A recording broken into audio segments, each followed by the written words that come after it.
Hello, dahil may isa tayong sista na nag-request kung paano ito gawin, paano tanggalin ito at linisan sa loob.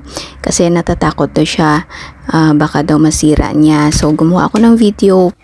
Actually, ang dali-dali lang at ang bilis-bilis lang. Pero pag hindi mo alam, syempre, matatakot ka, baka masira mo. Naku, parang mahal ito. Actually, 1 year ko pa lang ito siyang ginagamit. Ganito lang siya. Makikita nyo yung arrow sa gilid. Yan. I-ano nyo lang yan. Pataas nyo lang. Press nyo lang tapos itaas. Mabubukas na yan. Then, una nyong tatanggalin is yung roll niya sa taas. Yung purple. Yan. Pwede siyang mabilis lang. Andali lang. Yan. Kunin lang siya. Yan. Ipinakita ko din kung paano siya ibabalik. Ganyan lang siya. So, then, next is yung roll niya na malaki sa baba. Yan. Hilahin mo lang yan sa gilid.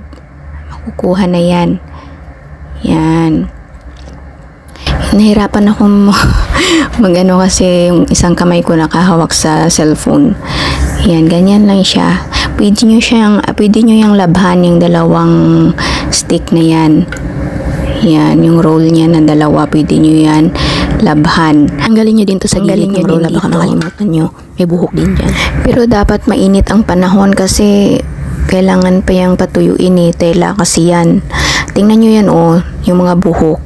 Nagro-roll yan dyan sa gilid. So ginagawa ko, ginugupit ko yan. Minsan pag makapal kasi hindi ko mahila. Yan. Dyan ko nakuha yung maraming buhok dati. Kailangan ko na naman siyang linisan ngayon. At least alam ko na kailangan pala parating linisan. Minsan ko lang kasi nililinis. Kaya naipon yung dumi sa loob. Ang hirap. Hindi nakakahigop ng alikabok masyado at saka dumi.